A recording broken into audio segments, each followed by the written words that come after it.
ഇത് കളിതമാശ പറഞ്ഞു നടക്കുന്ന പെൺകുട്ടിയാണേലും കല്യാണം കഴിഞ്ഞ് 5-6 മാസം കഴിയുമ്പം ഇരുത്തമുള്ള പെണ്ണായിട്ട് മാറും. എത്ര വിളഞ്ഞു നടക്കുന്ന ചെറുപ്പക്കാരനാണേലും പെണ്ണ് കെട്ടി 3 മാസം കഴിയുമ്പം നല്ല പക്വതയും പാകതയുള്ളവനാകും. അതുകൊണ്ടാണ് അപ്പന്മാർ ആമക്കളോട് പറയാറുണ്ട്, പെണ്ണ് കെട്ടട്ടടാ നീ ശരിയായിക്കോളും. അനുഭവത്തിൽ നിന്ന് പറയുന്നതാ. ശരിയാക്കപ്പെട്ട അപ്പൻ അനുഭവിച്ചിട്ട് പറയുന്നതാ, പെണ്ണ് കെട്ടടാ നീ ശരിയായിക്കോളും. തള്ളമാര് പെമ്മക്കളോട് പറയും, കെട്ടിച്ചു വിടട്ടടി നീ ഒതുങ്ങിക്കൊള്ളും. ഒതുക്കപ്പെട്ട അമ്മ അനുഭവത്തിന്റെ പാഠത്തിൽ നിന്ന് പറയുന്നതാ, ഒതുക്കപ്പെടും. ഒരു യുവതി അമ്മയോട് പറഞ്ഞു, എന്റെ അമ്മ പറഞ്ഞ ചെറുക്കനെ എനിക്ക് കെട്ടാൻ മനസ്സില്ല. അമ്മ ചോദിച്ചു, അതെന്നാടി? ഓ, അവൻ പറയുന്നത് സ്വർഗവും ഇല്ല നരകവും ഇല്ല, എന്നാ പാപം വേണേലും ചെയ്യാം, പരിക്ക് പറ്റാതിരുന്നാ മതി എന്നാണ്. അമ്മ പറഞ്ഞു, പൊന്നു മോളെ ധൈര്യമായിട്ട് നീ അവനെ തന്നെ കെട്ടിക്കൂ. നിന്നെ കെട്ടി 3 ആഴ്ച കഴിയുമ്പം നരകമുണ്ടെന്ന് അവൻ ഉറപ്പായിക്കോളും, ഇപ്പൊ സ്വർഗമുണ്ടെന്നും അറിയാതെ വിശ്വസിച്ചോളും. പലപ്പോഴും കണ്ടിട്ടുണ്ട്, കല്യാണം കഴിഞ്ഞ ആദ്യ നാളുകളിൽ നമ്മുടെയൊക്കെ കേരളത്തില് ഭാര്യ ഭർത്താക്കന്മാരെ ബസ്സിന്റെ മുൻ സീറ്റിൽ തട്ടി മുട്ടി ഒട്ടി ഉരുമി അടുത്തൊരു യാത്ര. അപ്പൊ ഒരുമിച്ച് പോകുമ്പോൾ കണ്ടക്ടർ വന്നിട്ട് പറയും, ടിക്കറ്റ്. ഉടനെ കെട്ടിയവന്റെ മറുപടി, പൊന്ന് കണ്ടക്ടറെ ഒറ്റ ടിക്കറ്റ്. കണ്ടക്ടർ ചോദിക്കും, അതന്നെ ഇനിയും ഭാര്യയ്ക്ക് 3 വയസ്സ് പൂർത്തിയായിട്ടില്ലേ? ഉടനെ ഭർത്താവിന്റെ മറുപടി, പൊന്ന് കണ്ടക്ടറെ ഇങ്ങനെയൊക്കെ ഞങ്ങളെ 2ആയിട്ട് തോന്നിയാലും ഞങ്ങളെ കെട്ടിച്ച അച്ഛൻ പറഞ്ഞായിരുന്നു, ഇനിമേൽ നിങ്ങൾ 2 അല്ല 1 ആകുന്നു. അപ്പൊ ഒരുമിച്ചൊരു യാത്ര. അപ്പൊ ഒരുമിച്ചുള്ള ഒരു ജീവിതയാത്രയിലാണ് വിവാഹം എന്നൊക്കെ പറയാം. ബസ്സിൽ ആദ്യ നാളുകളിൽ ബസ്സിന്റെ മുൻ സീറ്റിൽ ഭർത്താവും ഭാര്യയും തട്ടി മുട്ടി ഒട്ടി ഉരുമി അടുത്തൊരു യാത്ര. അവിടെ നിന്ന് ഗർഭിണിയായാലോ, നീ മുമ്പിലിരുന്നോടി, ഞാൻ പുറകിലുണ്ട് കേട്ടോ. 2 മക്കളായാലോ, നീ ആദ്യത്തെ വണ്ടിക്ക് പോകോടി, ഞാൻ അടുത്ത വണ്ടിക്ക് പോന്നേക്കാം. ആദ്യത്തെ വീര്യം പോയി, ലഹരി പോയി. അതുകൊണ്ടാണ് കല്യാണം കഴിഞ്ഞ് 1-ാം വർഷം ഭാര്യ പറഞ്ഞുകൊണ്ട് കിടക്കും, ഭർത്താവ് കേട്ടുകൊണ്ട് കിടക്കും. 2-ാം വർഷം കെട്ടിയവൻ പറഞ്ഞുകൊണ്ട് കിടക്കും, ഭാര്യ കേട്ടുകൊണ്ട് കിടക്കും. 3-ാം വർഷം 2 പേരും ഒരുമിച്ച് പറഞ്ഞുകൊണ്ടിരിക്കും, നാട്ടുകാർ കേട്ടുകൊണ്ടിരിക്കും. അങ്ങനെ ആദ്യത്തെ ലഹരി പോയി, വീര്യം പോയെന്നാ പറയാ. അപ്പൊ വീര്യമുള്ള ഒരു കുടുംബമായിട്ട് ദാമ്പത്യം മാറ്റുവാൻ ദൈവം വിളിക്കുക, വിശേഷമായി നിർവഹിക്കേണ്ടത്. അടുത്തിടെ ഞാൻ പാലായിലൂടെ ഉച്ച കഴിഞ്ഞ് 2:30 നല്ല വെയിലത്ത് മോട്ടോർ സൈക്കിളിൽ പോവാ. ഞാനിങ്ങനെ മോട്ടോർ സൈക്കിളിൽ പോകുമ്പോൾ എന്റെ ഒരു സ്നേഹിതൻ അവന്റെ ഭാര്യയെ പുറകെ വെച്ച് ഉച്ച കഴിഞ്ഞ് 2:30 നല്ല സൂര്യപ്രകാശത്തിൽ ലൈറ്റ് ഇട്ടുകൊണ്ട് വണ്ടി മാക്സിമം സ്പീഡിൽ ഓടിക്കുന്നു. ഞാൻ ഇങ്ങനെ കൈ കാണിച്ചു, നാട്ടിലൊരു സിഗ്നലായിട്ട്. അവൻ വണ്ടി നിർത്തി ചോദിച്ചു, എന്നാ അച്ചായി കാണിക്കുന്നത്? ഞാൻ പറഞ്ഞു, പൊട്ടച്ചാര്, പെട്രോളിന് ഇത്രയും വിലയുള്ളപ്പോൾ ആരെങ്കിലും പകൽവെട്ടത്ത് സൂര്യപ്രകാശത്തിൽ പെട്രോൾ കത്തിച്ച് കളയോ? അവൻ അച്ഛൻ മിണ്ടാതിരിയച്ച, അപകടം പുറകിലിരിക്കുന്നു, അതാണ് ലൈറ്റ് ഇട്ടുകൊണ്ട് 2:30 വണ്ടി ഓടിക്കുക. ദമ്പതികൾ പരസ്പരം ആപത്തിൽ ആലംബമായിരിക്കണം എന്നാണ് പറയുക. ദമ്പതികൾ പരസ്പരം ആപത്തിൽ ആലംബമായിരിക്കണം. എന്താണ് ആപത്തിൽ ആലംബം? ഭാര്യയ്ക്ക് ഛർദി, തണ്ടല് വേദന, മനംപുരട്ടല്, ക്ഷീണം. ഇങ്ങനെ കട്ടിലേക്ക് കിടക്കുമ്പം ഭർത്താവ് അവളുടെ അടുക്കലുള്ള കസേലയിൽ ഇരുന്നുകൊണ്ട്, മോളെ ധൈര്യമായിട്ട് പനിച്ചാട്ടെ, നിന്റെ ആപത്തിൽ ആലംബം ഇവിടെ തന്നെ ഇരിപ്പുണ്ട് എന്ന് പറഞ്ഞാൽ മതിയോ? അല്ലെ ഭർത്താവിന് ക്ഷീണം വരുമ്പോൾ, രോഗം വരുമ്പോൾ ഭാര്യ അടുത്തിരുന്ന്, ചേട്ടൻ ഒന്നുകൊണ്ടും പേടിക്കേണ്ട, ധൈര്യമായിട്ട് തലവേദന വന്നോട്ട്, ചേട്ടന്റെ ആപത്തിൽ ആലംബം ഇവിടെ തന്നെ ഇരിപ്പുണ്ട്. ഇത് വാക്കുകൊണ്ടല്ല പ്രവൃത്തി കൊണ്ട് കാണിക്കുന്നതാണ് ആപത്തിൽ ആലംബം. ഉദാഹരണത്തിന്, ഭർത്താവിന് തലവേദനയും പനിയും വന്നാൽ ഭാര്യ അടുത്ത് ചെന്നിരുന്ന് മരുന്ന് എന്താണോ അത് നെറ്റിയിൽ പുരട്ടി കൊടുത്ത്, ഗുളിക വായിൽ ഇട്ട് കൊടുത്ത്, ഗുളിക തൊണ്ടയിൽ വിലങ്ങാതിരിക്കാൻ വെള്ളം വായിൽ ഒഴിച്ചു കൊടുത്ത്, അവന്റെ തല പൊക്കാവുന്ന കനവേ ഉണ്ടെങ്കിൽ 2 കൈ കൊണ്ടും പൊക്കിയെടുത്ത് സ്വന്തം നെഞ്ചോട് ചേർത്ത് വെച്ച് മെലിഞ്ഞ വിരല് മുടിക്കിടയിൽ കൂടെ അമത്തി തിരുമ്മി ഓടിച്ചിട്ട് ചോദിക്കണം, ഇനി വല്ലതും ചെയ്യണോ ചേട്ടാ എന്ന് ചോദിക്കുമ്പോൾ അവൾ അവന് കൊടുക്കുന്നത് ആപത്തിൽ ആലംബം. അതുപോലെ ഭാര്യയ്ക്കൊരു ക്ഷീണം വന്ന് കിടക്കുമ്പം കുടിക്കാൻ ചൂടുവെള്ളമുണ്ടോ, പതയ്ക്കാൻ സോപ്പുണ്ടോ, തുടയ്ക്കാൻ തുണിയുണ്ടോ, അങ്ങനെ അന്വേഷിക്കാതെ രോഗം മാറുന്നതുവരെ നെടലുപോലെ കൂടെ നിൽക്കുന്ന ഭർത്താവ്. ഈ ലോകത്തിൽ ഒരു പുരുഷന്റെ ഉറപ്പ് ഭാര്യയായിരിക്കണം. ഏത് ഭാര്യ? സ്വന്തം ഭാര്യ. ചില ആണുങ്ങളെ കണ്ടിട്ടുണ്ട്, പൊട്ടി ഭാര്യ, സ്വന്തം ഭാര്യ, ഉഗ്രം ഭാര്യ, അങ്ങനെ വീട്ടിലെ ഭാര്യ. ആ ചിന്തയരുത്. ചില പെണ്ണുങ്ങളുണ്ട്, ഓക്കം കെട്ടിയവൻ, സ്വന്തം കെട്ടിയവൻ, ഊറ്റം കെട്ടിയവൻ, അപ്പുറത്തെ കെട്ടിയവൻ. ഈ കാഴ്ചപ്പാടരുതെന്നാണ്. ഒരു ഭർത്താവിന്റെ ഉറപ്പ് അവന്റെ ഭാര്യ, ഒരു സ്ത്രീയുടെ ഉറപ്പ് അവളുടെ ഭർത്താവ്. എന്തു കുറ്റങ്ങളും കുറവുകളും ഉണ്ടോ ദൈവം തന്നതാ. ഒരിക്കലും സംശയിക്കരുത്, സംശയത്തിന്റെ വിത്ത് വീടരുത്. സംശയം പണ്ടേ തുടങ്ങിയതാ. പർദീസായിൽ ആദ്യ രാത്രി 12:30 ആദം കൂർക്കം പിടിച്ച് കിടന്നുറങ്ങുമ്പം ആദത്തിന്റെ വയറേ കൂടെ ചൂലഴയുന്ന പോലെ എന്തോ ഒന്ന് കേറി പോന്നു. ആദം ഞെട്ടി എഴുന്നേറ്റ് നോക്കുമ്പം ഔവായുടെ മുടി ആദത്തിന്റെ വയറേ കൂടെ ഒലഞ്ഞു കയറി പോണതാ. ആദം ചോദിച്ചു, എന്നതാണ് ഈ രാത്രി തപ്പുന്നത്? ഉടനെ അവളൊരു മിണ്ടാതെ കിടക്ക, മനുഷ്യ ഞാൻ നോക്കട്ടെ, നിങ്ങളുടെ വേറെ വല്ല എല്ലും പോയിട്ടുണ്ടോ എന്ന് ഞാനൊന്ന് തപ്പി നോക്കട്ടെ. അപ്പൊ അന്നേ ആരംഭിച്ചെന്നാ പറയാ. അപ്പൊ എന്നുകൊണ്ട് ഈ സംശയത്തിന്റെ വിത്ത് മനുഷ്യന്റെ ചരിത്രത്തിൽ എന്നും നമ്മൾ കാണും. ഈ സംശയത്തിന്റെ വിത്ത് ഏതെല്ലാം വിധത്തില? കേരളത്തിൽ കാണിച്ചാൽ ആണുങ്ങൾ പുറത്തു പോയിട്ട് വരുമ്പം പെരയ്ക്കകത്ത് വട്ടം ചുറ്റി നോക്കുക, വല്ല സിഗരറ്റ് കുറ്റി നീറി കിടപ്പുണ്ടോ, ബീഡി കുറ്റി അണഞ്ഞു കിടപ്പുണ്ടോ, ബെഡ്ഷീറ്റ് മടങ്ങിയാണോ ചുരുണ്ടാണോ കിടക്കുന്നത്, ഏതെല്ലാം ടൈപ്പ് ആണുങ്ങളെ കണ്ടിട്ടുണ്ട്. പെണ്ണുങ്ങളുണ്ട് കൂടിയ വർഗം. ഭർത്താവ് വന്ന് ഷർട്ട് ഊരി ഹാങ്കറെ കൊളുത്തിയിട്ടപ്പം അവള് പെരുവെല്ല് കുത്തി തവളയാട്ടം ചാടി ചാടി ഷർട്ടെ വലിഞ്ഞു നോക്കുക, വല്ല നീണ്ട മുടിയെങ്ങാനും ഉടക്കി കിടപ്പുണ്ടോ. കറുത്തതാണെങ്കിൽ ബോംബ് സ്ഫോടനം, വെളുത്തതാണെങ്കിൽ സഹിച്ചേക്കാം. ഒരു ദിവസം നോക്കിയപ്പോഴത്തേക്ക് കറുത്ത മുടി, ആഹാ ഏത് പെണ്ണിന്റെ പുറകെയാടോ താൻ പോയത്. രണ്ടാം ദിവസം വെളുത്ത മുടി, കൊള്ളാവല്ലോ, കിളവിമാരെ വെറുതെ പിടിയാലല്ലേ. മൂന്നാം ദിവസം നോക്കിയപ്പോ ഒരു മുടിയില്ല, അമ്പടാ കള്ള, എന്നെ പറ്റിക്കാവുന്ന കരുതില്ലേ, ഏത് കഷണ്ടിക്കാരിയുടെ കൂടെ ആടോ താൻ പോയത്. ഇതാണ് ലോകമെന്ന് പറയാ. കുറെ നാളുകൾക്ക് മുമ്പ് കൊടമാളൂരിൽ 72 വയസ്സുള്ള അച്ചായൻ പെണ്ണ് കെട്ടി. നവവധുവിന്റെ പ്രായം 64. ഞാനും ഒന്ന് കാണാൻ ചെന്നു, എങ്ങനെയുണ്ട് ഈ കല്യാണമെന്ന്. നവവധുവിന് ഒരു കുഴപ്പമുള്ളൂ, മുൻനിരയിൽ 3-4 പല്ലില്ല എന്നൊരൊറ്റ കുഴപ്പം. ഓരോരുത്തരും ഓർക്കണം, ചേർന്ന ഇണയായിട്ട് ജീവിത പങ്കാളിയെ കാണണം. അതുകൊണ്ടാണ് നിങ്ങൾ കല്യാണം കഴിഞ്ഞവരൊക്കെ ഒന്ന് ഓർത്ത് നോക്കുക, ചേർന്ന ഇണയല്ലേ. ദൈവത്തിന്റെ പദ്ധതി ഭയങ്കരമാ. ഒരു വാക്കുപോലും പറയാത്ത കെട്ടിയവന് വാ പൊളിച്ചാൽ അടയ്ക്കാൻ പ്രയാസമുള്ള ഭാര്യയെ കൊടുക്കും. ഒന്നും മിണ്ടാത്തവൾക്ക് ഇഷ്ടം പോലെ വർത്താനം പറയുന്നവനെ, പ്രാർത്ഥന ബോറായവന് പ്രാർത്ഥന നിർത്താത്ത ഭാര്യയെ കൊടുക്കും. മുൻകോപിയായ കെട്ടിയവന് ശാന്തശീലമുള്ള ഭാര്യ. അന്താരാഷ്ട്ര പിശുക്കന് എല്ലാവിധത്തിലും ചേർന്ന ഇണ.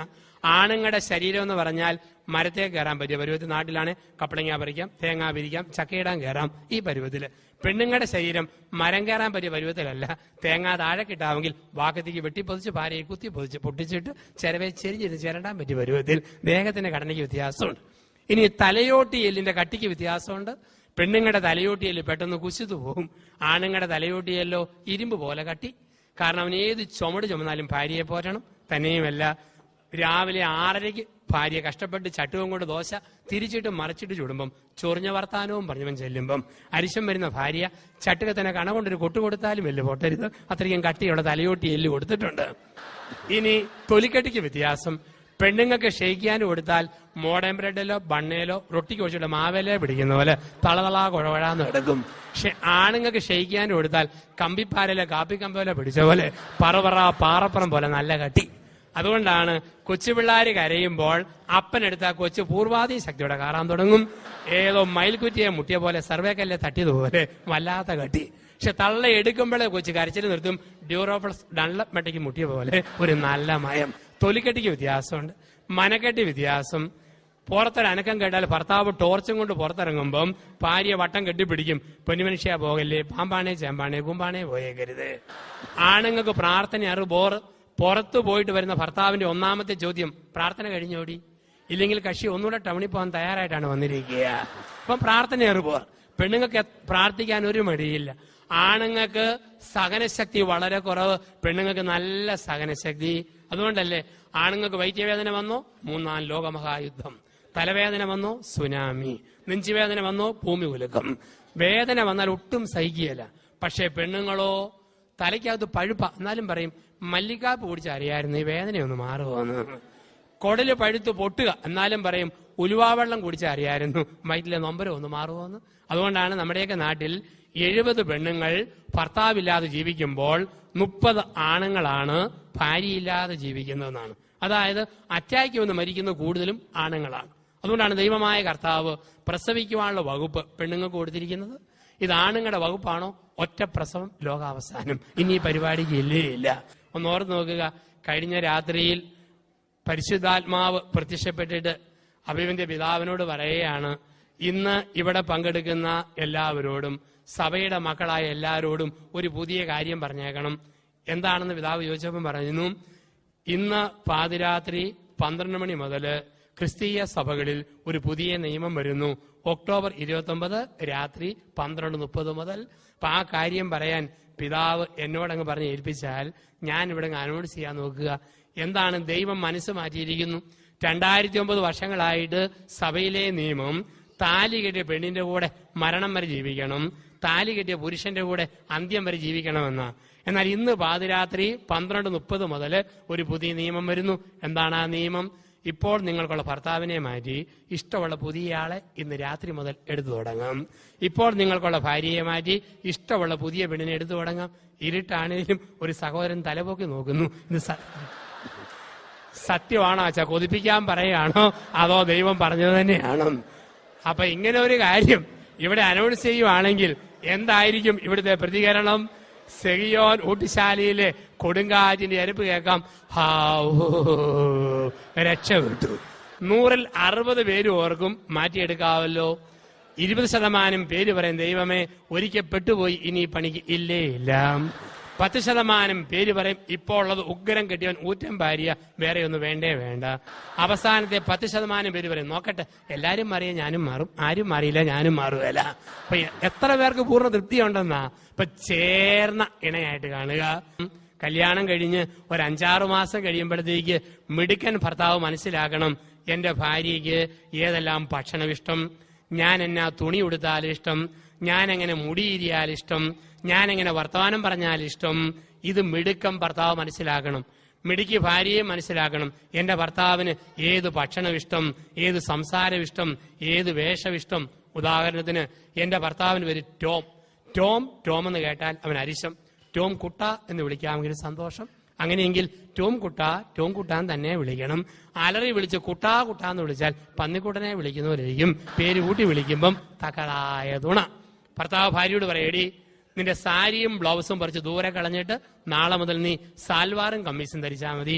ഉടനെ ഭാര്യ പറഞ്ഞേക്കരുത്, പൊന്നു മനുഷ്യ കണ്ണിച്ചോരില്ലാത്ത വർത്താനം പറയരുത്, ഇത് കൂടി കുന്ത്രാട്ടം കുത്തിക്കയറ്റിയാൽ പുത്തനായിട്ട് പണിയുന്ന കെട്ടിടത്തിന് കണ്ണു കിട്ടാൻ നിൽക്കുന്ന ബൊമ്മ പോലാവുമെന്ന് ഒരിക്കലും പറഞ്ഞേക്കരുത്. ഭർത്താവ് ആവശ്യപ്പെട്ടോ ഭാര്യ ധരിച്ചു കാണിക്കണം. അല്ലെങ്കിൽ അങ്ങനെയുള്ള വേഷം ധരിച്ച വല്ല അവളുമാരെയും നോക്കാനുള്ള പ്രവണത ഭർത്താവിനുണ്ടാകും. ഉണ്ടാകാതിരിക്കണമെങ്കിൽ ഞാനെന്ന ഭാര്യ തന്നെ ധരിച്ചു കാണിക്കണം വസ്ത്രം. അതോടൊപ്പം തന്നെ എന്റെ ഭർത്താവിന് ഇഷ്ടമില്ലാത്ത കാര്യങ്ങൾ ഒരിക്കലും പറയരുത്. ഭർത്താവിന് ഏറ്റവും ഇഷ്ടമാ കോഴിക്കറി വെക്കുമ്പം 3/4 വേവായ കോഴിക്കാല് എരിവും ചൂടുമുള്ള ചാറിയെന്നെടുത്ത് കറുമുറ കടിച്ചു തിന്നുന്ന ഇഷ്ടമാണെന്ന് ഭാര്യയ്ക്ക് മനസ്സിലായാൽ ഇനിമേൽ കോഴിക്കറി വെക്കുമ്പം 3/4 വേവായ കോഴിക്കാല് എരിവും ചൂടുള്ള ചാറി വെച്ചിട്ട് ചേട്ടാ കടിക്ക് കോഴിയുടെ കാല് എന്നും പറഞ്ഞ് നീട്ടിപ്പിടിച്ചു കൊടുക്കുന്ന ഭാര്യ ഭർത്താവിന്റെ ജീവിതത്തിൽ തക്കതായ തുണ. ഒരിക്കലും ഭർത്താവിന് ഇഷ്ടമില്ലാത്ത വർത്താനം പറയരുത്. ഭർത്താവ് ഒരു ദിവസം നല്ല ഒരു നീല പാൻസിന് തുണി കെട്ടി. അവൻ നീല പാൻസും തയ്ച്ചിട്ടു, അവൻ ഇഷ്ടപ്പെട്ട ചുമന്ന ഷർട്ടും തയ്ച്ചിട്ടു. നീല പാൻസും ചുമന്ന ഷർട്ടും ഇട്ട് കഴുത്തിൽ ഒരു മഫ്ലറും ചുറ്റി അവൻ ഭാര്യയുടെ മുമ്പിൽ വന്നു. എങ്ങനെയുണ്ട് എന്നെ കണ്ടാൽ? അവളുടെ ഒരു നല്ല വാക്ക് കേൾക്കാൻ വേണ്ടിയാ. അവനോർത്ത് ചേട്ടനെ കണ്ടാൽ ഷാരൂഖ് ഖാനെ പോലെ ഇരിക്കും എന്ന് പറയുന്ന. ഇത് കണ്ടപാടെ അവള് പറയാം, അയ്യടാ കേമമായിരിക്കുന്നു, റെയിൽവേയിൽ ചരക്ക് ചുമക്കുന്ന പോട്ടറെ പോലെ ഉണ്ടല്ലോ. അത് കേട്ടപാടെ അവന്റെ മറുപടി, അല്ലെങ്കിൽ സത്യവാടി ഒരു മുടിഞ്ഞ ചരക്കിനെ 20 വർഷമായിട്ട് ചുമന്നോണ്ടിരിക്കുകയല്ലേ, നീ ഇത് തന്നെ എന്നോട് പറയണം. അപ്പൊ ഒരിക്കലും ഈ പൊരുത്തമില്ലാത്ത വാക്ക് പറയരുത് ജീവിതത്തിൽ നിന്നാണ്. ഭർത്താവിന്റെ ഒരു കണ്ണ് അല്പം അടഞ്ഞ കണ്ണ്, ആ കണ്ണിനെ കുറിച്ച് കേൾക്കുന്നത് തന്നെ അവന് സഹിക്കാൻ പറ്റിയല്ല. പക്ഷെ ഇവിടെ അരിശം വരുമ്പം വജ്രായുധം പോലെ ഭർത്താവിനെ വിളിക്കുന്ന വാക്കെന്നാ, കോച്ചറക്കണ്ണ കോച്ചറക്കണ്ണ. തിരുത്താൻ മേലാത്ത കാര്യം പറഞ്ഞ് ഭർത്താവിനെ നൊമ്പരപ്പെടുത്തരുത്. തക്കതായ തുണ. ഇതുപോലെ ഒരു ഭാര്യയെ സംബന്ധിച്ച്, ഭർത്താവിനെ സംബന്ധിച്ച് ഓർക്കുക, ഭാര്യയ്ക്ക് ഇഷ്ടമില്ലാത്ത വാക്കുകളോ പദപ്രയോഗങ്ങളോ ഒരു ഭർത്താവിന്റെ വായിൽ നിന്നും ഒരിക്കലും വീഴരുത്. ഒരിക്കലും നൊമ്പരപ്പെടുന്ന വാക്കുകൾ ഒരു ഭർത്താവ് പറയരുത് ജീവിതത്തില്. ഉദാഹരണത്തിന് എന്റെ ഭാര്യയുടെ പേര് മറിയ എന്ന് കേട്ടാൽ അവർക്ക് ചൊറിയും. മറിയാമ്മ എന്ന് വിളിക്കാമെങ്കിൽ ഇക്കിളി എടുക്കും. അങ്ങനെയെങ്കിൽ മറിയാമ്മ എന്ന് തന്നെ വിളിക്കണം. എന്റെ ഭാര്യയ്ക്ക് ഏറ്റവും ഇഷ്ടപ്പെട്ട സാധനം പരിപ്പ് വട, പാളയംകോടൻ പഴം. വിവാഹ വാർഷികത്തിലും ജന്മദിനത്തിലും കുഞ്ഞുങ്ങളുടെ ജന്മദിനത്തിലും 5-6 വടയും പഴവും കൂടെ ഒരു കടലാസിൽ പൊഞ്ഞിട്ട് മോളെ മറിയാമേ കടിക്കടി വട പഴം പൊതി എന്നും പറഞ്ഞ് നീട്ടിപ്പിടിച്ചു കൊടുക്കുന്ന ഭർത്താവ് അവളുടെ ജീവിതത്തിൽ തക്കതായ തുണ. ഒരു കാര്യം ഓർക്കാനുള്ളത്, മിടുക്കര് ഭർത്താക്കന്മാരാണോ ഭാര്യയെ നേടാൻ ആഗ്രഹിക്കുന്നെങ്കിൽ പേരിന്റെ കൂട്ടത്തിൽ മോളെ എന്ന് കൂട്ടിക്കൂട്ടി വിളിച്ചാൽ ഏത് ഭർത്താവിനും ഭാര്യയെ നേടാൻ പറ്റും. ഉദാഹരണത്തിന് ജെസ്സിയാണോ ജെസ്സി മോളെ, ടെസ്സിയാണോ ടെസ്സി മോളെ, ലൂസിയാണോ ലൂസി മോളെ, ജാസ്മിനാണോ ജാസ്മിൻ മോളെ, മോളിയാണോ മോളുടെ മോളെ. അങ്ങനെ വിളിച്ചുകൊണ്ടിരിക്കാമെങ്കിൽ അത് പെണ്ണുങ്ങൾക്ക് വലിയ സന്തോഷമാണ്. ഒരു സ്ഥലത്ത് ഞാൻ ധ്യാനത്തിൽ പറഞ്ഞു, മിടുക്കര് ഭർത്താക്കന്മാര് ഭാര്യയെ പേരിന്റെ കൂട്ടത്തിൽ മോളെ എന്ന് കൂട്ടിച്ചേർത്ത് വിളിക്കണം. അത് കേട്ടപാടെ ഒരു ഭാര്യ എന്റെ അടുക്ക വന്നു, എന്റെ അച്ഛ ഒരു ധ്യാനവും കൂടണ്ട, കല്യാണം കഴിഞ്ഞ് 6 മാസം കഴിഞ്ഞപ്പോ മുതല് എന്റെ ഭർത്താവ് എന്നെ മോളെ മോളെ എന്ന് നീട്ടി നീട്ടി വിളിക്കും. പക്ഷെ എന്റെ പൊന്നച്ച ആദ്യം വേറെ ഏതാണ്ട് പൂരിപ്പിച്ചിട്ട് അവസാനമാ ഈ മോളെ എന്നുള്ള വിളി അവസാനം വരിക. അതുപോലെ തന്നെ ഓർക്കുക, ഭാര്യ ഭക്ഷണം ഉണ്ടാക്കി വെച്ചു. ഈ ചില ആണുങ്ങളുണ്ട് എന്തിനു വേദനും കുറ്റം പറയുന്ന ആണുങ്ങള്. അതൊരിക്കലും ശരിയല്ല. ഭാര്യ 1-ാം തരം മുട്ട പൊരിച്ചു വെച്ചു. പിശാചെ പുഴുങ്ങാൻ മേലേടി. പിറ്റേ ദിവസം പുഴുങ്ങി വെച്ചു. ചേത്താനെ പൊരിക്കാൻ മേലേടി. 3-ാം ദിവസം പരാതി വേണ്ടല്ലോ, ഒരു മുട്ട പുഴുങ്ങിയും വെച്ചു, മറ്റേത് പൊരിച്ചും വെച്ചു. മുടിഞ്ഞ പിശാച് പൊരിക്കേണ്ട മുട്ട പുഴുങ്ങിയും വെച്ചു, പുഴുങ്ങേണ്ട മുട്ട പൊരിച്ചും വെച്ചു. ഈ ടൈപ്പ് ആണുങ്ങളുണ്ട്. ദൈവം തമ്പുരാന് പോലും രക്ഷിക്കാൻ മേലാത്ത വർഗങ്ങളെന്നാണ് പറയുക. അപ്പൊ ജീവിതത്തിൽ ഇഷ്ടാനിഷ്ടങ്ങൾ നോക്കി പെരുമാറുന്ന ഒരു ജീവിതത്തിന്റെ ശൈലി എന്നാ പറയുക. അതുപോലെ ഒരു ദിവസം അവള് 1-ാം തരം കണ്ണിമാങ്ങ അച്ചാറിട്ട് ഒരു കുപ്പിക്കകത്താക്കി കൊടുത്തു. എന്നിട്ട് ഒരു ടീസ്പൂണും കൊടുത്തു. ചേട്ടാ കഴിച്ചു നോക്ക്, ഈ ചൊനയുടെ രുചി, അരപ്പിന്റെ ടേസ്റ്റ് എങ്ങനെ ഉണ്ടെന്നും പറഞ്ഞു. അവൻ ഒരു കണ്ണിമാങ്ങ എടുത്ത് കടിച്ചു നോക്കി, അരപ്പൊന്ന് നക്കി. എന്നിട്ട് ചോദിക്കുക, എന്നതാ അടിയത്? കണ്ണിമാങ്ങ അച്ചാർ. ഇതാണോ കണ്ണിമാങ്ങ? എല്ലാത്തിലും എഴുതി വേടി കണ്ണിമാങ്ങ കണ്ണിമാങ്ങ കണ്ണിമാങ്ങ അച്ചാർന്ന്. ഏതാണ്ട് ആട്ടിൻകാഷ്ടം അരപ്പിലിട്ടത് പോലെ ഉണ്ടല്ലോ. എടി ഇതാണോ അച്ചാർ? അച്ചാർ എന്ന് പറഞ്ഞാൽ അയൽവക്കത്തെ അച്ചാമ്മയുടെ അച്ചാർ, അതല്ലേ അച്ചാർ. ഇത്രയും പറഞ്ഞോ അവന്റെ കഥ കഴിഞ്ഞു. പിറ്റേ ഞായറാഴ്ച ഇവള് പോത്തിറച്ചി വരട്ടി ഒലത്തി പാത്രത്തിൽ നികത്തി നിരത്തി വിളമ്പും. എന്നിട്ട് പറയും, ഞാൻ ഒലത്തിയതാ, അച്ചാമ്മയുടെ ഒലത്ത് പോലത്തെ നിരത്തി വേണേ കയറ്റി വെച്ച് പോ മനുഷ്യ എന്ന് പറയും. ഇതാണ് പ്രശ്നമെന്ന് പറയാ. ഈ പെണ്ണുങ്ങളുടെ ശരീരത്തിന് എത്ര ഷേപ്പ് പോയാലും മിടുക്കരാണുങ്ങള് ഒരിക്കലും കമന്റ് പറഞ്ഞേക്കരുത്. എത്ര ഷേപ്പ് ഇല്ലാതെ പോയാലും പറയാം, എന്റെ ഏടി പ്രിയങ്ക ചോപ്ര കഴിഞ്ഞ അടുത്ത ചോപ്ര നിന്നെ കിട്ടിയത് മഹാഭാഗ്യം. പക്ഷെ ചില ആണുങ്ങൾക്ക് ഒരു വിവരവും ഇല്ല. അവരുള്ളതുപോലെ പറയും, എന്റെ ഏടി അയൽവക്കത്തെ സൂസി 3 പെറ്റിട്ടും മുഖത്തിന് എന്നാ മിനിസോ, നീ 1 പെറ്റപ്പോ ആഫീസ് പൂട്ടിപ്പോയല്ലോ, ഇത് കൂടി വർത്തമാനം പറയരുതെന്നാണ്. എനിക്ക് പെങ്ങന്മാരില്ല, ഞങ്ങൾ 2 മക്കളാ. അപ്പം എനിക്ക് എന്റെ അമ്മയുടെ അനീത്തിയുടെ മകളെ വലിയ ഇഷ്ടമായിരുന്നു. അപ്പൊ അവളുടെ പേര് ആൻസി എന്നാ. ഞാൻ സെമിനാരി പഠിക്കുമ്പോൾ അവധിക്ക് ചെല്ലുമ്പോൾ ആൻസി എന്നെ കാണാൻ വേണ്ടി വീട്ടിൽ വരും. അവള് പറയും, അച്ഛനായി കഴിഞ്ഞ് എന്നെ വേണം ആദ്യം കെട്ടിക്കാൻ. സമ്മതിച്ചു. 1993 ഡിസംബർ 26-ാം തീയതി ഞാൻ അച്ഛൻ പട്ടം സ്വീകരിച്ചു. ഡിസംബർ 31-ാം തീയതി അവളെ കെട്ടിച്ചു വിട്ടു. കുറുമ്പനാട് എന്ന ഇടവകയിൽ ലാൽ എന്ന ചെറുപ്പക്കാരൻ അവളെ കെട്ടി. അത് കഴിഞ്ഞ് ഞാൻ എന്റെ പള്ളിയിലോട്ടും പോയി, അവൾ കെട്ടിയവന്റെ വീട്ടിലോട്ടും പോയി. 1 മാസം കഴിഞ്ഞ് ഞാൻ എന്റെ വീട്ടിൽ ചെന്നു. എന്റെ വീട് ഇടുക്കി ജില്ലയിലെ കട്ടപ്പന അടുത്ത് വലിയ കോവാള ഒരു ഹൈറേഞ്ച് പ്രദേശമാണ്. അപ്പൊ അവിടെ ഞാൻ വീട്ടിൽ ചെന്നപ്പോൾ ഇവള് വന്നു. ഇവിടെ ലാലേട്ടൻ വന്നിട്ടില്ല, ഞാൻ വരുമെന്ന് കേട്ടോണ്ട് ഇവളും വന്നിട്ടുണ്ട്. ഞാൻ ചെല്ലുമ്പോൾ എന്റെ അമ്മ എനിക്കിഷ്ടപ്പെട്ട പലഹാരം അലുമിനിയക്കരത്തിന്റെ വക്കത്ത് തുണി കെട്ടി പുഴുങ്ങി പുഴുങ്ങി വെക്കുക. ഞങ്ങളുടെ നാട്ടിൽ പറയും പൂച്ച പുഴുങ്ങാന്ന് പറയും. അല്ലെ കുമ്പളപ്പം, ഇലയപ്പം, ഇടനയിലേക്കകത്ത് കൂടച്ചക്കപ്പടും അരിപ്പൊടിയും തേങ്ങാപ്പീരയും ചേർത്ത് കടലക്കാരനെ കടലപ്പൊതി പോലെ കോട്ടിക്കോട്ടി വാട്ടി വാട്ടി അമ്മ ഇങ്ങനെ പുഴുങ്ങി പുഴുങ്ങി വെക്കുക. ഞാൻ നോക്കുമ്പോഴുണ്ട് എന്റെ അമ്മ എനിക്ക് വേണ്ടി പുഴുങ്ങി വെക്കുന്ന ഈ കുമ്പളപ്പത്തിലെ ഏറ്റവും മുഴുത്തതെടുത്ത് അവൾ അലമാരി കയറ്റി വെക്കുന്നു. കാരണം പിറ്റേ ദിവസം അവിടെ ലാലേട്ടൻ വരുമ്പോ അവന്റെ അണ്ണാക്കി കുത്തി കയറ്റാൻ ഇവിടെ എടുത്തു വെക്കുക. ഞാൻ എന്നാ ചോദിച്ചാലും അവക്കൊരു മറുപടിയില്ല. ഞാൻ ചോദിച്ചെടി ഞാൻ അച്ഛനായപ്പോ വണ്ണം വെച്ചോ, വീഞ്ഞു കുടിച്ചപ്പോ മുഖം ചുമന്നോ, വയറ് ചാടിയോ, ഇവളൊന്നും കേൾക്കുന്നില്ല. എന്ത് ചോദിച്ചാലും ഏതോ സ്വപ്ന ലോകത്തിലെ ബാലഭാസ്കരനെ പോലെ അവൾ എന്തോ ഓർത്തുകൊണ്ടിരിക്കുക. എന്ത് പറഞ്ഞാലും ഒറ്റ മറുപടിയേ ഉള്ളൂ. ഇപ്പൊ ലാലേട്ടൻ കുളിച്ചോണ്ടിരിക്കുകയായിരിക്കും, ഇപ്പൊ ലാലേട്ടൻ തോർത്തിക്കൊണ്ടിരിക്കുകയായിരിക്കും, ഇപ്പൊ ലാലേട്ടൻ പാൻസ് കുത്തി കയറ്റിക്കൊണ്ടിരിക്കുകയായിരിക്കും, ഇപ്പൊ ലാലേട്ടൻ പൗഡർ പൂശിക്കൊണ്ടിരിക്കുകയായിരിക്കും. ഇവക്കറിയാം ഇതൊരു മഹാരസമാകുന്നു, ഇതൊരു മഹാരഹസ്യമാകുന്നു. അപ്പൊ ഈ രസത്തിന്റെയും രഹസ്യത്തിന്റെയും ജീവിതം സഭയെ ജീവിക്കുവാൻ ദൈവം നമ്മളെ വിളിക്കുമ്പോൾ അതെപ്രകാരം കുടുംബം ഒരു സ്വർഗമാകും, ശ്രദ്ധിച്ചില്ലെങ്കിൽ നരകമാകും. ആദത്തെ നിർത്തി എരുമയെ നിർത്തി ചേരിയേല, ആദത്തെ നിർത്തി പശുവിനെ നിർത്തി ചേരിയേല. അവസാനം മനസ്സിലായി തേങ്ങാമുറിയും അടയ്ക്കാമുറിയും കൂടെ ചേരിയേല, തങ്കച്ചനും തങ്കമ്മയും കൂടെ ശരിക്കും ചേരും. അങ്ങനെ ചേർന്ന ഒരാളെ കൊടുക്കാനായിട്ട് ദൈവം തീരുമാനിച്ചു. അതിന് ബൈബിൾ പറയുന്ന വാക്കെന്താ? ദൈവം ആദത്തെ ഗാഢനിദ്രയിലാഴ്ത്തി. ബൈബിളിൽ ഒരിക്കൽ മാത്രം ഉപയോഗിക്കുന്ന വാക്കാണ് ഗാഢനിദ്ര. അത് കിട്ടിയത് ആർക്കാണ്? ആണുങ്ങളുടെ വർഗത്തിന്. കിട്ടിയ കാലമേതാ? പെണ്ണുങ്ങൾ ഭൂമിയിൽ ഉണ്ടാകുന്നതിന് മുമ്പ് ആണുങ്ങൾ അനുഭവിച്ച മഹാഭാഗ്യം ഗാഢനിദ്ര. ദൈവം പറഞ്ഞു, പൊന്നു മോനെ ഉറങ്ങടാ ഉറങ്ങ്, മനസമാധാനത്തോടെ നിന്റെ ഒടുക്കത്തെ ഉറക്കം കെടുത്താൻ ഒരെണ്ണം വരുന്നു, സുഖമായിട്ട് കിടന്നുറങ്ങുക. അങ്ങനെ ആദം ഗാഢനിദ്രയിലാണ്ടു. അപ്പൊ ആദത്തിന്റെ ഒരു എല്ലെടുക്കാൻ ദൈവം തീരുമാനിച്ചു. ദൈവം കൈ സാവധാനം ഓടിച്ചോടിച്ചുകൊണ്ടിരുന്ന ആദത്തിന്റെ തലയെ പിടിച്ചു. ഇവിടുത്തെ എല്ലെടുത്താലോ?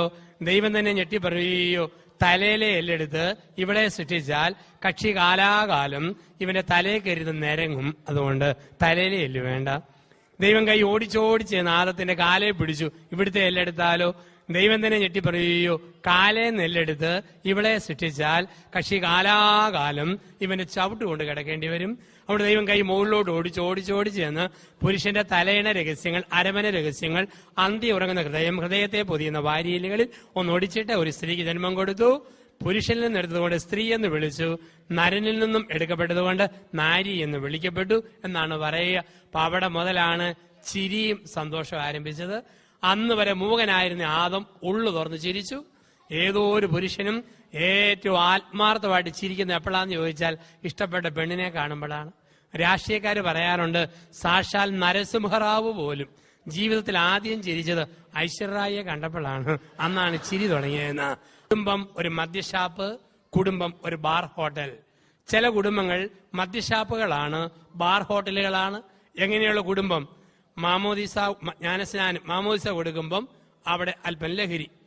ക്രിസ്മസിന്, ഈസ്റ്ററിന്, ഏത് ദിവസവും തിരുനാളിന്, ഒരു വിശേഷ വിവാഹ വാർഷികത്തില് എന്തിനു വേദനയും ലഹരി വിളമ്പുന്ന ഒരു വീടാണോ നമ്മുടെ വീട്? ആൾക്കാരെ ആകർഷിക്കാൻ ചിലർ എന്റെ അച്ഛാ കുടിച്ചില്ലെങ്കിൽ ഒരു ഇതുമില്ല, കുടിച്ചില്ലെങ്കിൽ ഏതാണ്ട് പോലെ. രണ്ടു വാക്കാണ് കൂടപ്പിറപ്പ്, ഒന്ന് ഇത്, രണ്ട് ഏതാണ്ട്. ഏത് വിധത്തിൽ വെള്ളം ചെയ്യാം. നമുക്കറിയാം ഏത് വിധത്തിലും നമുക്ക് മദ്യം വരുത്താനുള്ള വഴി. ചില ബാത്റൂം കഴുകുന്ന ലോഷൻ വരെ നാരങ്ങായും പിടിഞ്ഞ് കുടിക്കുന്നവരുണ്ട്. ഇതല്ലേ നമ്മുടെ നാടെന്നൊക്കെ പറയാം. അപ്പൊ ഇങ്ങനെയുള്ളിടത്ത് ഈ ലഹരി ഒരു ബന്ധനമാ. കുടിയെന്ന് വെച്ച് കഴിഞ്ഞാൽ അത് മനുഷ്യനൊരു ബന്ധനമാ. അതിനെന്തിനും ഇതിന് ന്യായീകരണമുണ്ട്. ക്രിസ്മസിന് കുടിക്കും. എന്താ കാരണം? ദൈവം മനുഷ്യനായി ജനിച്ചതിന്റെ സന്തോഷം.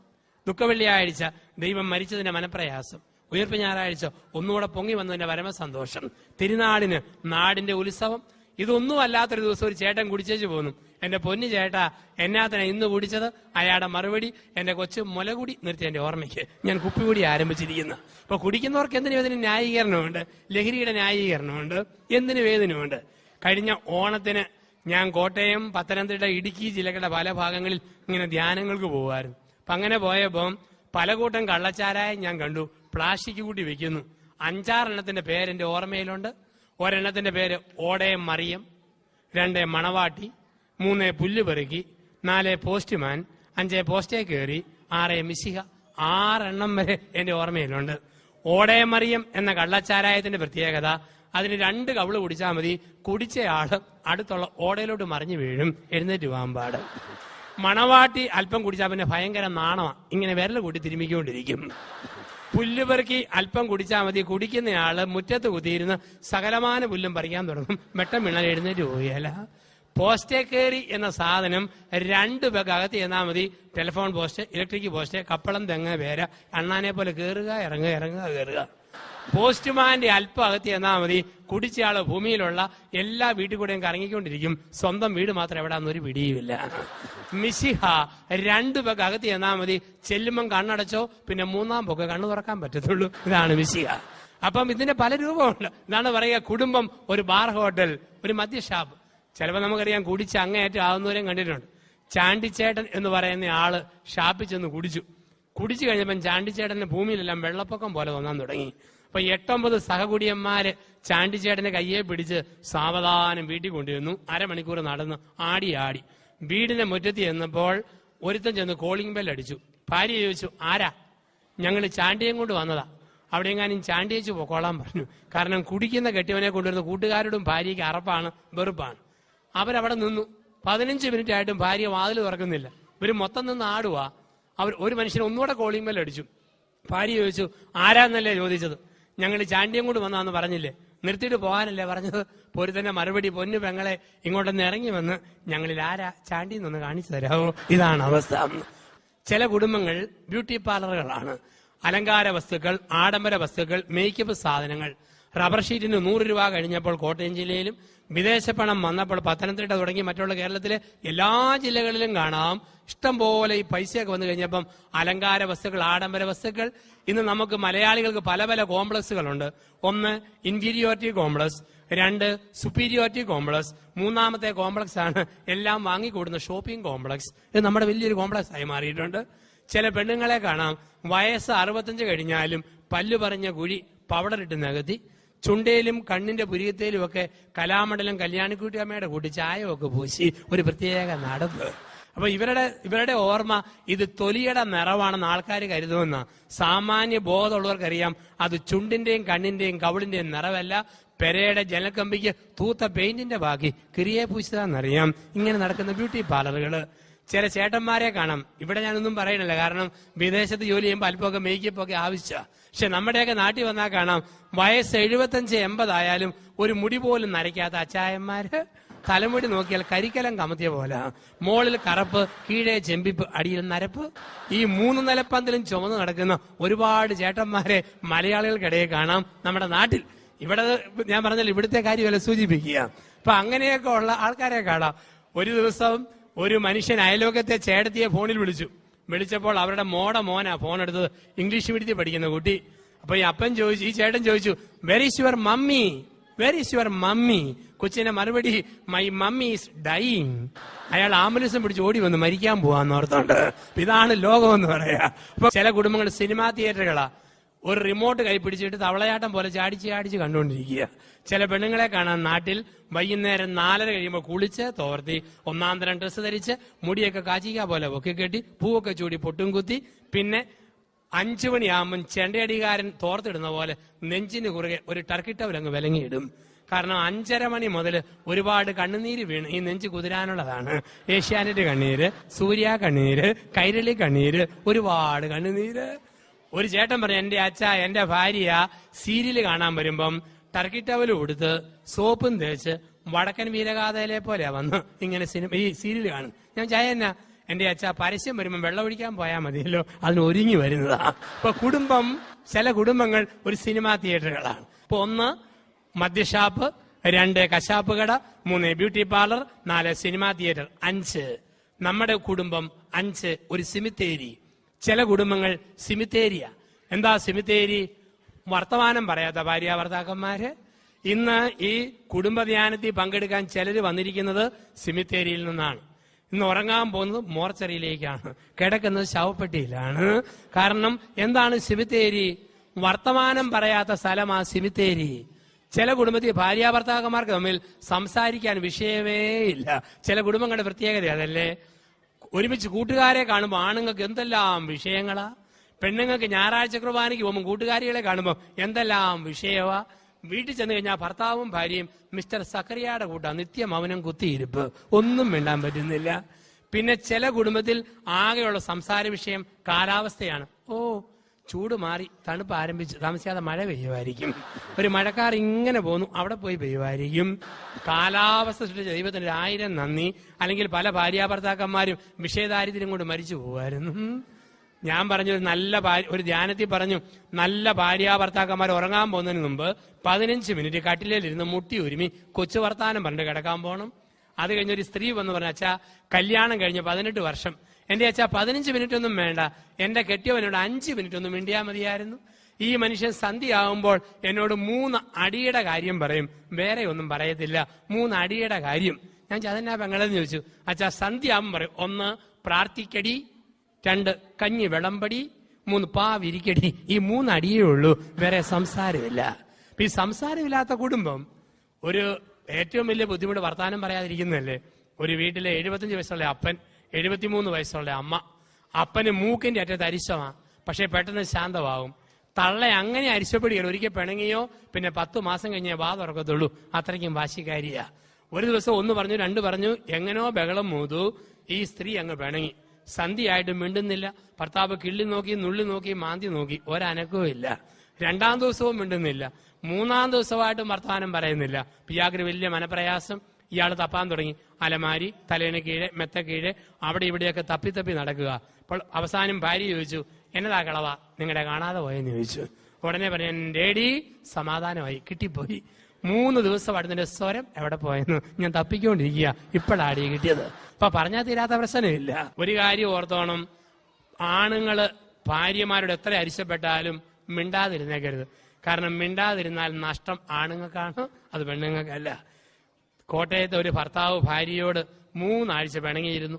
3 ആഴ്ച കഴിഞ്ഞപ്പോൾ അവന് രാവിലത്തെ 6:30 തീവണ്ടിക്ക് കണ്ണൂരിലേക്ക് പോകണം.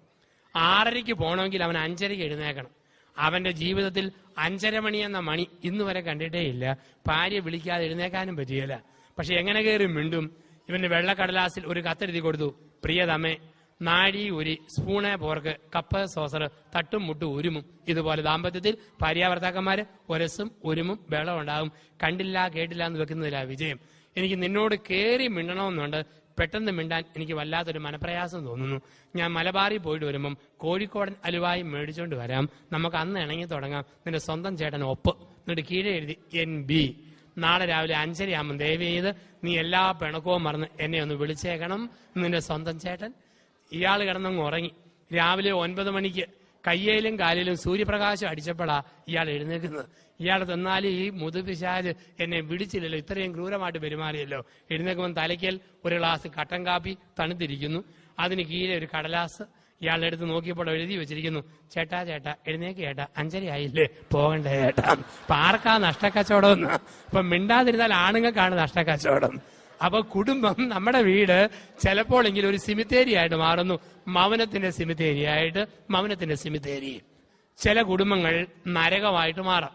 എങ്ങനെയുള്ള കുടുംബമാണ് നരകം? ഭർത്താവും ഭാര്യയും കൂടെ പിണങ്ങിയിരിക്കുന്ന കുടുംബം നരകം, സ്നേഹിക്കുന്ന കുടുംബം സ്വർഗം. ചില കുടുംബത്തിൽ എന്തോ ഒരു അരിശവും ബഹളമൊക്കെയാ. ഭർത്താവും ഭാര്യ എന്നും വഴക്കാണെങ്കിൽ, പരസ്പരധാരണയില്ലെങ്കിൽ അതല്ലേ നരകമെന്ന് പറയുക. പരസ്പരധാരണയും സ്നേഹവും ഉണ്ടെങ്കിൽ അതിനെയല്ലേ നമ്മൾ സ്വർഗമെന്ന് വിളിക്കുക. ഒരു ഭർത്താവ് സ്കൂൾ അധ്യാപകൻ ദിവസവും ഭാര്യയെ 5 തെറി വിളിക്കാതെ ഇയാൾ സ്കൂളിൽ പോവുകയില്ല. ഇവളാണെങ്കിൽ ഒരു 3 എണ്ണം കേൾക്കാതെ അടുപ്പി തീ കത്തിക്കുകയില്ല. ഒരു ദിവസം 5-6 തെറി ഉറക്ക വിളിച്ചിട്ട് രാവിലെ 9:30 ഇയാൾ സ്കൂളിലോട്ട് പോയി. ഒറ്റയ്ക്ക് തെറിയും പറഞ്ഞ് ഈ ഭാര്യ അടുപ്പി തീ കത്തിക്കാനും തുടങ്ങി. സാധാരണ വൈകുന്നേരം 4:30 ഭർത്താവ് വരിക. അന്ന് ഉച്ച കഴിഞ്ഞ് 2:30 ആയപ്പോഴേ വന്നു. ഭാര്യ ചോദിച്ചു, താൻ എന്നാടോ അവധിയെടുത്തോണ്ട് വഴക്കുണ്ടാക്കാൻ നേരത്തെ എഴുന്നള്ളിയിരിക്കുകയാണ്? ഉടനെ കെട്ടിയപ്പോൾ, അല്ലടി, ഞാനും ഹെഡ്മാസ്റ്ററും കൂടെ 1 പറഞ്ഞു 2 പറഞ്ഞു തട്ടിക്കേറി കൊമ്പ് കോർത്ത് ബഹളം മൂത്തു. അരിശം എന്ന ഹെഡ്മാസ്റ്റർ എന്നോട് പറയുക, താൻ വല്ല നരകത്തിലോട്ടും പോടൂ. ഞാൻ നേരെ ഇങ്ങോട്ട് തന്നെ പോന്നടി, വേറെ എങ്ങോട്ട് പോകാനായിട്ടാ? വഴക്കും ബഹളമുള്ള കുടുംബമാണ് നരകം. നരകത്തിലെ കഥാപാത്രങ്ങൾ ആരൊക്കെയാ? കാലൻ, പിശാച്, ശവങ്ങൾ, ഇതെല്ലാമാണ് കഥാപാത്രങ്ങൾ. ഭാര്യ ഭർത്താവിനെ വിളിക്കും കണ്ണിച്ചോരയില്ലാത്ത കാലൻ. ഭർത്താവ് ഭാര്യയെ വിളിക്കും വൃത്തിയില്ലാത്ത മുതുപിശാച്. മക്കളെ നോക്കി പറയും പഠിക്കാൻ കഴിവില്ലാത്ത ശവങ്ങൾ. മൂത്ത ശവം 8ാം ക്ലാസ്സിൽ, 2ാമത്തെ ശവം 6ാം ക്ലാസ്സിൽ, 3ാമത്തെ ശവം 5ാം ക്ലാസ്സിൽ. ആ വീട്ടിലെ മക്കളോട് ചോദിക്കുക, നിങ്ങൾ കാലനെ കണ്ടിട്ടുണ്ടോ? ഉണ്ട്. എന്തിയെ? സിറ്റിക്ക് പോയിരിക്കുന്നു, കുറെ കഴിവിഞ്ഞ് വരും. പിശാചിനെ കണ്ടിട്ടുണ്ടോ? ഉണ്ട്. എന്തിയെ? കരി വളർത്തിക്കൊണ്ടിരിക്കുന്നു, ചോറ് വാർത്തുകൊണ്ടിരിക്കുന്നു, തുണി അലക്കിക്കൊണ്ടിരിക്കുന്നു. അപ്പൊ ഇതാണ് കുടുംബം. ഈ സംസാരവും പദപ്രയോഗവും അരിശവും വഴക്കും കൊണ്ടോ കുടുംബം ഒരു നരകം. കുടുംബം ഒരു ഗുസ്തിക്കളം. എങ്ങനെയാ ഗുസ്തിക്കളം? പറഞ്ഞു പറഞ്ഞു പറഞ്ഞ് ഭർത്താവിനെ തോപ്പിക്കുക, പറഞ്ഞു പറഞ്ഞു പറഞ്ഞ് ഭാര്യയെ തോപ്പിക്കുക.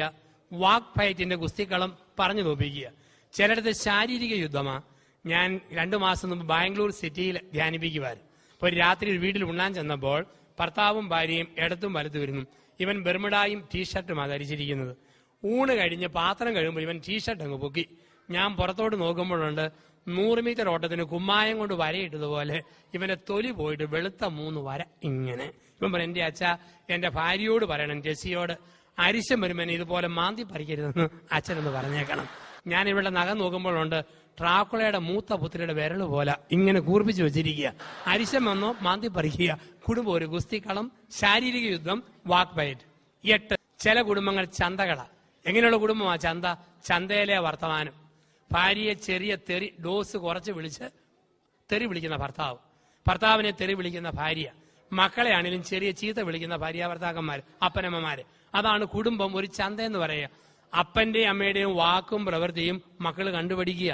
ഒരു മനുഷ്യൻ എപ്പോഴും വീട്ടിൽ പറയുന്ന വാക്ക് അപ്പൻ കോപ്പ് കിഴങ്ങ്, മാട കോട, ഓക്കൻ ഉണ്ണാക്കൻ, മറ്റോൻ മറിച്ചോൻ, കോന്തൻ കൊശവൻ. ഇതാണ് അപ്പന്റെ വാക്ക്. ഇത് 7 വയസ്സുള്ള ഈ അപ്പന്റെ മോൻ കേട്ടുപഠിച്ചു. അവൻ ഗുണനപ്പട്ടിക പോലെ പറഞ്ഞു പഠിക്കാൻ തുടങ്ങി. കോപ്പ കിഴങ്ങ്, മാട കോട, ഓക്കൻ ഉണ്ണാക്കൻ, മറ്റോൻ മറിച്ചോൻ, കോന്തൻ കൊശവൻ. ഇവൻ ഇങ്ങനെ പറഞ്ഞു പഠിച്ചു.